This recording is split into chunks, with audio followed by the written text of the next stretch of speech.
Okay, good afternoon, everybody. On the first day of Shabbat BeTamuz, the Mishnah in Masechet Ta'anit gives us 5 different factors that we commemorate on that day, 5 different events. The first of the 5 events is Nishtabiru Haluchot, the Gemara tells us. The tablets were broken. And obviously, on a very practical level, we're all familiar with the story of the breaking of the tablets, Moshe Rabbeinu coming down from Har Sinai, seeing the Jewish people sinning Cheta Egel, as the Torah says, Vayarata Egel ve'etam machalot, and he takes the tablets, he breaks the tablets.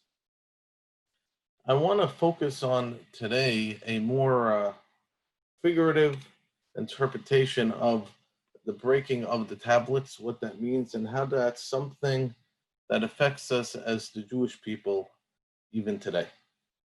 We normally, when it comes time for the 10 Commandments, the Parashah, we spend a lot of time talking about something about the first five luchot being Ben Adam LaMakom, the second 5 luchot being Ben Adam LaHaviru, or in different words, the connection between man and God, and the second 5 representing a connection between man and his fellow man.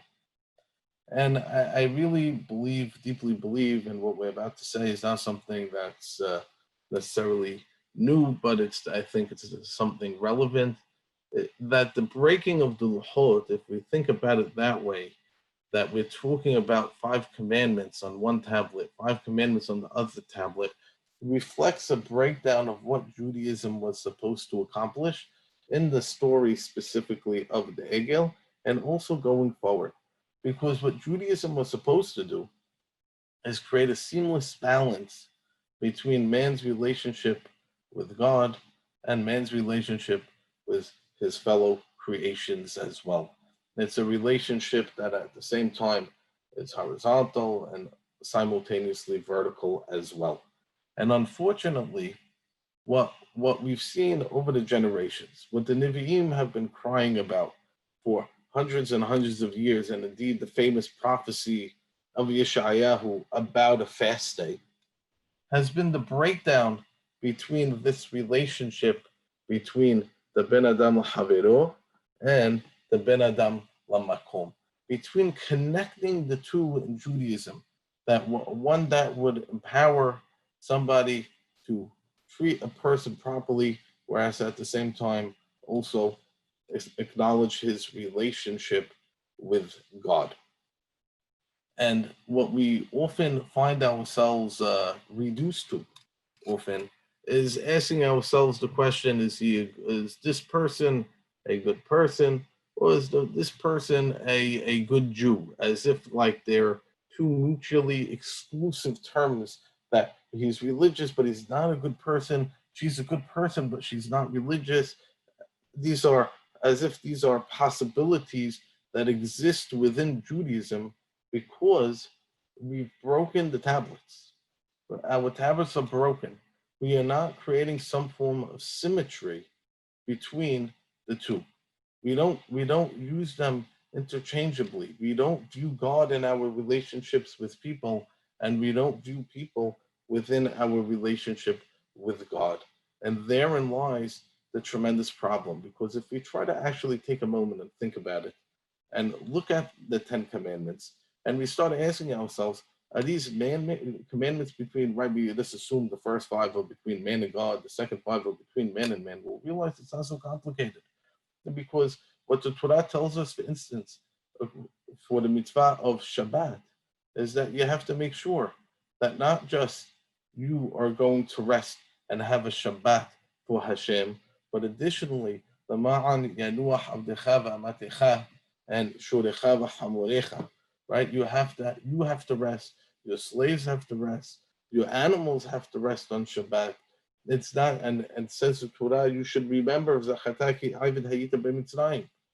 So all of a sudden, Shabbat simultaneously is working on 2 planes, both from man to man, both from man to God. And it's not something that we could just take away and reduce as a man to God mitzvah, because the Torah in the Ten Commandments specifically goes out of its way and talks about it, how it has relevance to our fellow man as well. If we take Lutinah, do not commit adultery. Is this a mitzvah between man and God? Is this a mitzvah between man and his fellow man and respecting property rights of another man? So again, these things are far more complicated than they seem at first glance when we try to disassociate the two, break the tablets, not create any form of symmetry between the two, and you realize that the message of Judaism is lost in what it's trying to create between Ben Adam Haviro, Ben Adam Lamakom. That's what I view as the broken tablets, and I'd like to pick up on that theme and talk about how in other areas of Torah knowledge we also fail to do the same thing, and it's part of our exile. And I really deeply believe so, as you'll see from the next example. We're about to commence a reading of the book of Devarim in a couple of weeks from now. And as we read Sefer Devarim, we quickly notice that Sefer Devarim has a lot of things that don't apply to an individual amongst co-religionists, but rather apply to a nation as well. It's not just be a good person, don't kill, don't steal, keep Shabbat, keep the holidays, but rather there are mitzvot that could only be done on a national level.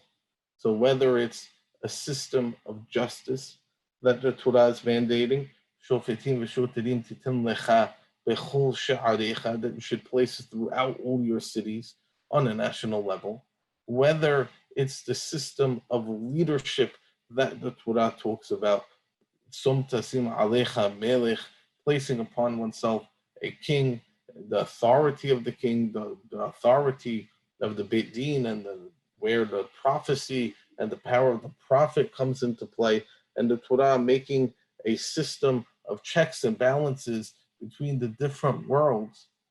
That's also something that we don't often focus on too much. The Torah then continues and goes on and gives us halachot about how a Jewish army should fight and how to place a siege over a city and ensure that there's ability for the enemy to escape one of the directions, so effectively outlawing a siege, how to have an army camp, what the laws and the ethics of the army should be, how they should relate to other foreign countries, and when can they commit hostilities, and when do they need to reach out for peace, and all these various different things that the Torah is mandating that we do as part of creating a nation of people that are simultaneously both godly on an individual level, but also on a national level as well. And that's something that Judaism, for lack of ability throughout the past 2,000 years, it's something that Judaism just lacked the ability to do, lacked the ability to discuss because of the destruction, or again, so the tablets are broken in another way and not establishing the fullest scope of the Torah lifestyle. So firstly, between man and man, first man and God, and then between God and a nation of Judaism. How is that nation supposed to look like? How is that nation supposed to empower Torah life within that nation? Does that nation look like a religious fundamental nation as exists within the Arab world today? What does that look like? What nature is that supposed to take place of having a modern nation with Torah at its core? How does that look like? Again, broken tablets. We've lost that ability over 2,000 years to make that connection.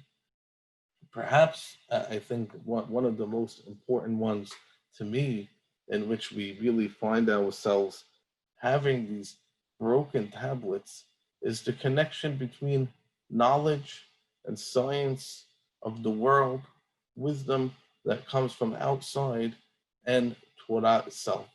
And that is for too long, for too many years, that basically since the age of enlightenment, as religion and science have been seen as threats to each other. And what we've done within Judaism for a large part is really hide away from what's being discussed in science, what's being discussed as world knowledge, and retreated from it and said, okay, this has no place within the Torah. And we reduced the Torah to a system of halachot and mitzvot that has no place of reflecting and joining the discussion about the knowledge that exists in the world, which the Torah mandates that we do so in the book of Devarim. The Torah talks about how the Torah kihi chochmatchem uvinatchem la'aynei ha'amim, that the Torah is your wisdom, is your intelligence in the eyes of the other nations. And all too often we've created a disconnect between religion, science, religion, and knowledge. And we've said, no, we can't deal with these types of questions. And we've retreated from them because of, once again, the theme of the broken tablets. And it reflects an approach of Torah study that has been predominant within the Jewish nation for really, we could trace it back to nearly 200 years, an approach of hiding away from the world, if we could put it best, that the Torah deals with its own world, the Torah deals with its own realities, and it doesn't speak to the outside world in any which way, and therefore the community, the Torah community, should best reflect that way of being insular, of not connecting to the outside world, because the outside world is upheaval, the outside world is scary. There's a lot of different ideas going on in the outside world. It's not always a positive. And therefore, what we're going to do, we're going to take the Torah and we're going to put it in a box, and we'll collect whatever we can from it and protect it as much as possible. And almost reminiscent of the statement of Hazal, when they say the Shivrei Luchot Munachim Ba'aron, that the broken Luchot were placed in the Aron. So that goes to tell, yes, you can protect something, but the question, what are you protecting? Are we protecting the Luchot in its fullest sense, or are we just protecting a broken set of Luchot, a very minimal system of Torah, as opposed to a much broader scope of Torah? And what happens is something fascinating. Over the past 50 or so years in Israel, as compared to the United States of America and Torah institutions outside of the land of Israel, that Torah institutions outside the land of Israel have predominantly continued basically what we've described, this discussion of the broken luchot, that the Torah speaks a language unto itself. It doesn't interact, not in ethical, moral, how to treat a fellow person, not on a national level, definitely not on an international level, about what's accepted, what's a code of behavior, how to act, how to behave, how to deal with discoveries of science and of chokhmah from other types of knowledge that exist outside in the world, and we've just retreated in a complete way. However, in the state of Israel, not everybody had that luxury, because in the state of Israel, there were people who desired to create a situation of Torah that to restore, if we can, the broken tablets, to bring Torah to the forefront of the discussions that are relevant to the state of Israel today. So therefore, Torah should be fully expressed within the society. So I'll give you a couple of examples that exist in Israel that are far more predominant than what exists in America. It's a much smaller scale comparatively. So for instance, in Israel, you have yeshivot that are dedicated to answering the moral, ethical questions of the time, that their study of Torah has to do with how does these stories of Torah from 3,000 years ago, from 2,500 years ago, the statements of Hazal and the Gemara from 1,500 years ago, how are they trying to lead us and guide us as a country, as a nation? What type of vision are they trying to create? How do I look at the story of David HaMelech and the story of Bathsheba and start asking about what's ethical and what's moral and the way David dealt with the different people who rebelled against him, the way David dealt with his enemies, what meaning does that have on our society today? When we talk about the story of David and the Giv'onim, who weren't from the Jewish people, and the Jewish people committed a crime towards them, and the Jewish people had to atone for their crimes. What does that mean about Jewish people dealing with minorities within their own country? And that's something that obviously would be of tremendous relevance to us today to try to understand how to deal with these things. Take the wars of going to war that exist in Judaism, and how do we extrapolate to creating an ideal of ethics for our army that exists today, that's going into enemy territory, that's fighting and defending for the state of Israel? How is that army going to be founded upon a value of ethics and morals? These discussions exist today within the universities.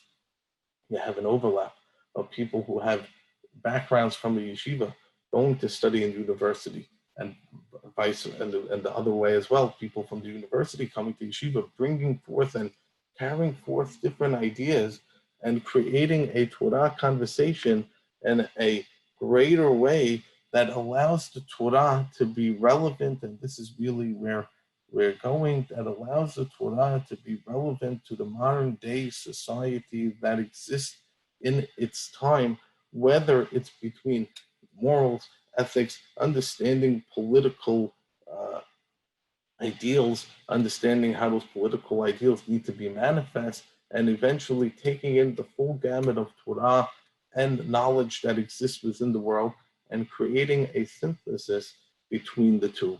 And this is something that unfortunately anywhere outside of Israel, we still feel that galut mentality in which the Torah has no place here, which is in a large sense somewhat true, that the Torah is not the guiding principle of the society in which we live. And therefore, if we often lack the ability to wield the Torah to bring forth communication on current issues. How many thought pieces of Torah knowledge have we led about connecting it to the issues that are going on today within Judaism, within the United States of America, about race and the different situations that we face ourselves? Does the Torah have a tremendous amount of statements about race and how to treat other individuals, potentially different types of situations and different types of scenarios? Of course it does. Of course the Torah can speak about it, but we don't speak about it because we have our broken tablets. The Torah is not in its natural place that really fully have that discussion. So I'll give you a small example of how a discussion like this could take place, as opposed to just merely reducing it to within halakha. So maybe we could kind of understand a little bit better. So I'll give you a very small example. We'll give 3 or 4 of them, and a very quick one from this week's parasha. I could study the story of Benot Silofhad. So imagine, insert me in whichever class, whether it's in a shul, whether it's in a school. We're studying the story of Benot Silofhad. Again, as a reminder of the story, the daughters of Benot Silofhad, they want a piece of land in Eretz Yisrael. And they go and they tell Moshe, our father died, he doesn't have any children, we want a piece of land. Moshe says, okay, let me ask Hashem. Hashem responds, Ken Benot Silofhad Dovrot. They're speaking correctly. When a person has no sons, his daughters will inherit the land. Now, we could talk about it, and we can make it a halachic situation. Okay, so this is what happens. Daughters generally do not inherit in the place of males, and therefore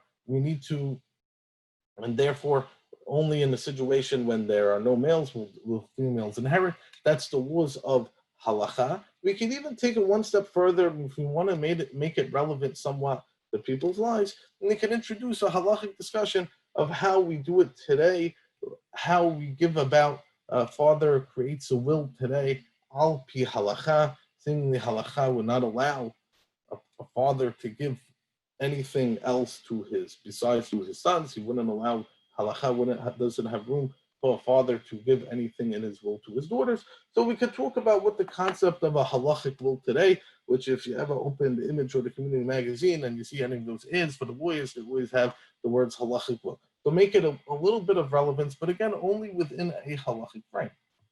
Do we start asking the following question, whether it's within a school setting, which I'm sure the students learning or thinking of, whether it's in a synagogue setting, do we start asking the following question, okay, so what does that mean about the Torah's view on roles of gender within society?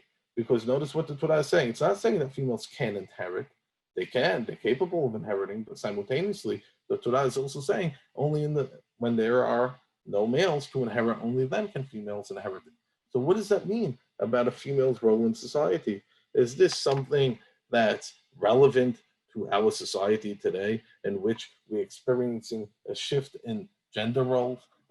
I believe it is. Is it an opportunity to maybe take a stance? Now, again, what stance are you going to take? Are you going to take a stance that's more conservative, that's more liberal? That's up to the person who's teaching the Torah, who's understanding the Torah, who's trying to intuit a message from the Torah, but at least take out that message and make it somewhat relevant to the ideas that people are challenged by within society today and are not sure whether or not the Torah has anything to respond to.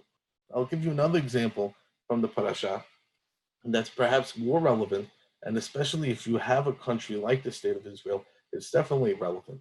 We find ourselves, Hashem tells Moshe, Saror et hamidyanim vehikitem otam. After the sin of what the Midyanim do, they cause the Jewish people to sin, and the sin of Baal Peor. We then are commanded to go and take revenge against the Midyanim. Latet nikmat Hashem b'Midyan, or Nekom nikmat b'nei Yisrael b'Midyan. The Torah uses these terms twice. The concept of we're going to take vengeance against a nation, to the point where when the Jewish people come back from the war and they bring forth the spoils of war that include women and children, Moshe says he gets angry. How could you even have in mind to bring them back? You have to kill all the male children, and you have to kill all the females who are capable of participating, who are of age of participating in the sin. Now, this is something obviously. So what is the Torah's stance on revenge? The Torah that taught us in Sefer Vayikra, Lotikom velotitor. Now all of a sudden the Torah is commanding us, there's a mitzvah of revenge that involves killing innocent people. Hirgu kol zachar. Now, what am I supposed to learn from this? What lesson do I take away from this? How is this going to be relevant to my life and establishing my concept of morality, of when it's okay to take revenge against somebody, when it's okay as a nation to take revenge against somebody, this concept of absolute evil. Listen, in 2003, I believe it was, on Erev Purim, we had the President of the United States get up in a speech and talk about the axis of evil that existed in this world and the obligation of the United States of America to go to war against these axis of evil and uproot them from the world. Do we have such a concept within Judaism? Is that a mandated part of Judaism? Is it something the state of Israel needs to incorporate within their ideology? It's something as Jews in the United States of America that we should support this acts of intervention. Here you have a story in the Torah that serves as a springboard to create that discussion. But instead, oftentimes, the discussion goes somewhat like this. This is what Hashem said, but this is what we have to do. And we lose our ability to bring it, to restore the broken tablets, to bring it to a greater sense of discussion. Perhaps the most relevant, and notice on this, again, only sticking within this week's parasha, the most relevant is a discussion of the actions of Pinchas. Because here you have somebody who sees a violation of religious norms. And by the way, think about what type of violation a Jewish man with a Midianite woman. So already that in itself, we could have a full discussion about, so Judaism as well. So Judaism does not allow us to interact with non-Jews. On what level can we interact with non-Jews? Which is anyone, if you have a high school class that are going off to college, that's, I would assume, is a discussion of increased relevance. So now, fine, let's ignore that discussion. We'll put that one aside for a second, but keep in mind. And then we have Pinchas going and asserting his killing somebody for violating a religious value. And what is that acceptable or not? And it's actually the ideas mentioned in the Midrash about this idea. The hesitation of Moshe and Am Yisrael about the actions of Pinchas to the point where God had to affirm with 10 different miracles that Pinchas was justified. So what does that mean? Are we supposed to emulate Pinchas? Or is the Midrash really saying we should never attempt to emulate Pinchas, not only because he had a very distinct and unique situation? How does that apply to my life? How do I take that? What religious value do I force my religious values upon others? That's really how I could read the story of Pinchas. Is that a message I want anyone who's reading Pinchas to walk away with or not? These are not easy discussions. They're difficult discussions. They're challenging discussions. They're discussions that there will be a lot of different voices with a lot of different opinions. But what we're doing is we're restoring the broken tablets. We're taking the Torah, which has all too often been out of say with these types of discussions. We're repairing them and we're saying, here are the whole tablets. This is what the Torah is mandating. The Torah is a full way of life for all of us. If we have that deep belief that the Torah given to us by Hashem is not a Torah that's given in a specific frame and point in time, but rather it's a Torah that's meant to be eternal. It's a Torah that's meant to speak to every generation and impact that generation and be a guiding light to that generation throughout all forms of situations that exist. Then we'll have restored that. Through that belief, we won't be scared. We won't be scared of having the conversation. We won't be scared of talking about what they discovered within the scientific world, what they discovered here. Look at this situation. What does Torah have on it? We don't need to be scared about these things because we have deep belief in Borei Olam that as the creator of the world, he's also the giver of the Torah. And the same way he created the world that's continuing today, so too he gave us the Torah that has messages for us today, that has relevance for us today. And I think really that we need to make sure that the Torah, as we study Torah, we look towards applying it and making it deeply relevant in our life and not shutting ourselves off in a corner and saying, I need to protect the Torah. The Torah doesn't need our protection. The Torah is okay. The Torah was given to us by Hashem. It doesn't need us to protect it.